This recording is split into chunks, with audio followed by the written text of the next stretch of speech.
Hello everyone, welcome to Learn QA Automation. So in the last lecture, what we did was we created this WebDriver thread class, and also we are utilizing all the methods from this class in our web-based class. So why we did that? Because in the beginning I mentioned that earlier we were defining or calling the WebDriver directly from here, and we were not having any option. For example, if we want to add more properties to the driver object, for example adding Chrome, like adding more options. For example, in Google Chrome you can add more options like disable security, and that sometimes when you log in it asks for again and again, like you want to make it a default browser or not, so things like that. So it now it gives us a capability that you can directly get use this get driver method, and this will give you a driver object from a synchronized list, which is basically a pool of like threads from where it will be picking up one driver object. For example, if there is some driver object already present, then it will return that object. And in case the driver object is not present, then it will create a new one for us.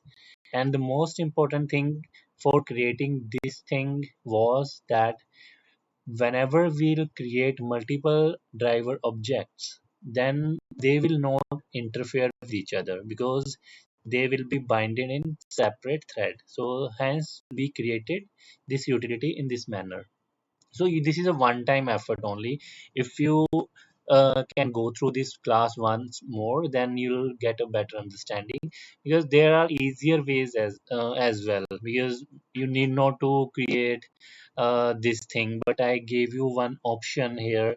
Like, you'll not find it easily that the people try to create this, because they just opt for like creating, like what they do will just most of the time they just opt for like returning this driver object directly without creating these things like these properties which I have specified here. They'll not focus or stress here. They can just simply in the before suite, what they'll do, they will just directly driver create an instance of WebDriver equals to initialize driver, and which is in our this. And what it will do, it will do the same thing, but it is not like in a synchronized manner.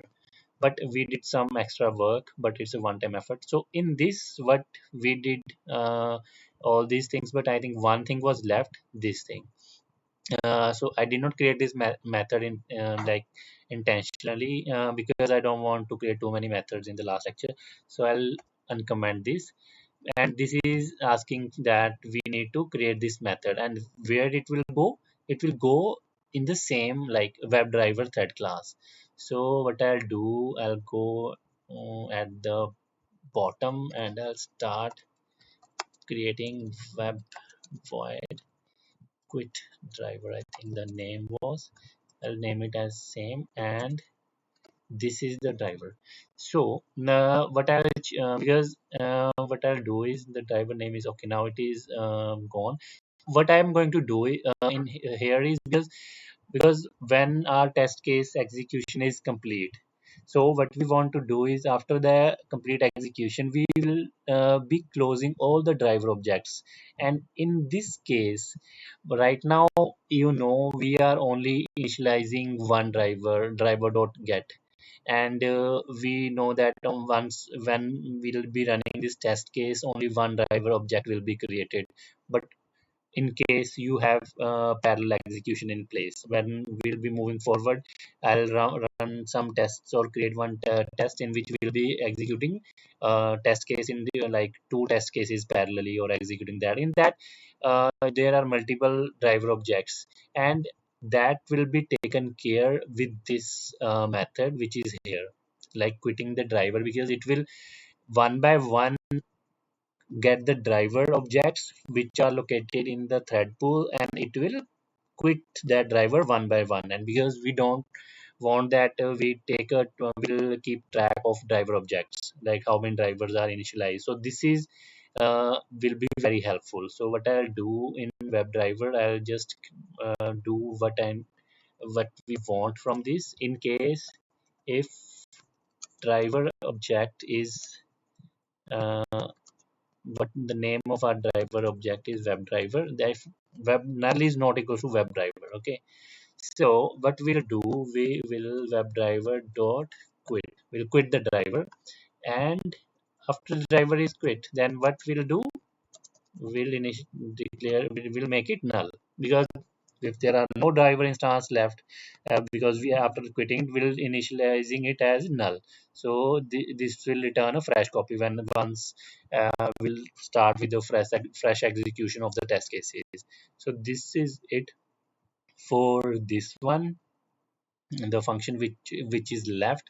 So you must have noticed in our framework designing this series, these are not that long tutorials, because I have noticed, because the main purpose of starting this was to create a very short and crisp tutorial, so that you should know the knowledge, you should have knowledge of directly implementing these things into your framework or designing frameworks. And because you can get so many tutorials online, but here you can get on the information which is used in industry, like how to manage these test cases and how you segregate all those information here.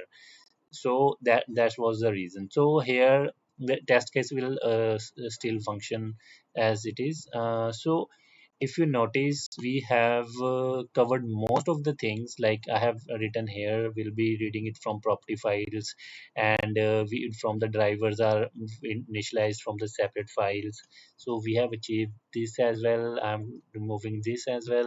So we have done till now this much information. So what I'll do, um, I'll check what else, if there is something which is remaining. Otherwise, this is the class which we have created. So in this there are things which are pending. In the coming tutorial, what I'll do, I'll work on this class, and I'll create one more class, because there is only one page here which is there, but I need to create one more or multiple pages to make to create one test case, end-to-end test case, if I would say, so that you are more clear on these concepts. And moreover, we need to take care of these weights and as well, and all these clicks and all these operations. So moving forward, we'll be adding more functionality, like removing these weights, removing these uh, elements from here, and adding more pages. Then definitely we need reporting as well here, and then running this in a CI/CD pipeline as well. So for this one, that's all. So I just wanted to give an overview. So this is it. So thank you so much. Stay tuned for the next one.